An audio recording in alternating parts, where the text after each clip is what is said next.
नमस्कार दोस्तों, आज की कहानी है घर की बेटी के अधिकार हम नहीं ले सकते। गाड़ी की आवाज आते ही तीनों मुंह बनाकर उठी। आ गए तीनों महात्मा अपनी लाडली के लिए साड़ी और चूड़ियों का बाजार खरीद। दो मध्यम आकार के कॉटन उतार सीधे माँ जी और बाबूजी के कमरे में रखाए।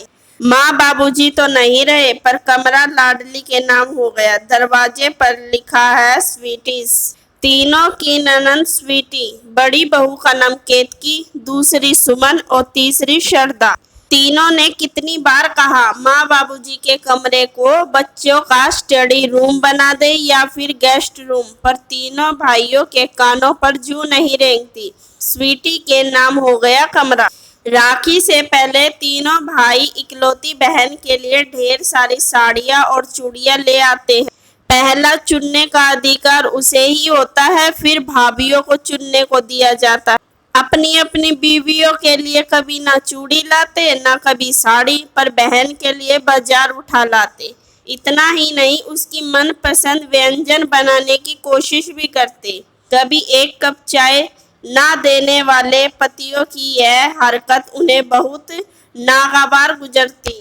ईर्ष्या और दवेश से जल उठती, इसलिए स्वीटी न कहे लाडली ही कहते थी। स्वीटी से वैसे कोई शिकायत नहीं थी। घर की बेटी घर में आते ही घर की रौनक बढ़ जाती थी। लगता था घर खिलखिला रहा है। बिल्कुल दुल्हन सी सजती संवरती थी स्वीटी।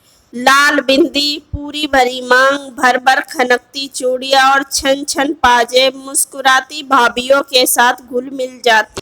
सप्ताह भर लगता घर जीवंत हो उठता। भाभीियों को भी खूब सजाती संवारती, रंग बिरंगी चूड़ियों से उनकी कलाई भी सजाती। मन में भले पतियों के लिए गुस्सा क्यों ना हो, पर बेसब्री से वे तीनों भी स्वीटी का इंतजार करती। लाडली नहीं पहुंची अब तक।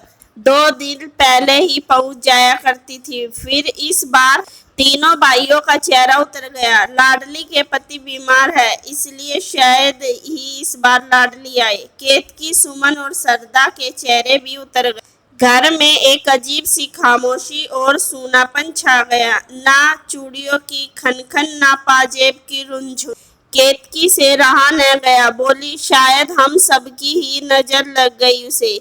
मैं भी तुम भी लोगों से तुम लोगों की तरह ही बोलने लगी थी। लाडली मुझसे कितनी छोटी है, पर मेरे मन में भी उसके प्रति ईर्ष्या आ गई। सुमन और शारदा बोले, दीदी आपका दोष नहीं, हमने भी यही जहर आप पर भर दिया। स्वीटी शायद ही आए। तुम लोग अपनी पसंद की साड़ियाँ और चूड़ियाँ चुन लो। सबसे बड़े भैया का उदास स्वर में शारदा बोली, नहीं नहीं, साड़ी और चूड़ी चुनने का पहला अधिकार स्वीटी का ही है। घर की बेटी है, उसके अधिकार हम नहीं ले सकते। वह खिली खिली रहेगी तो मायका भी खिला खिला रहेगा। निस्वार्थ भाव से भाइयों की लंबी उम्र की कामना करती है वह।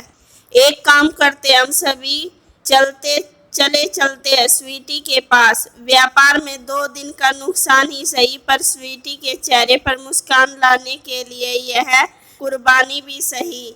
भाइयों के चेहरे भी खिल गए।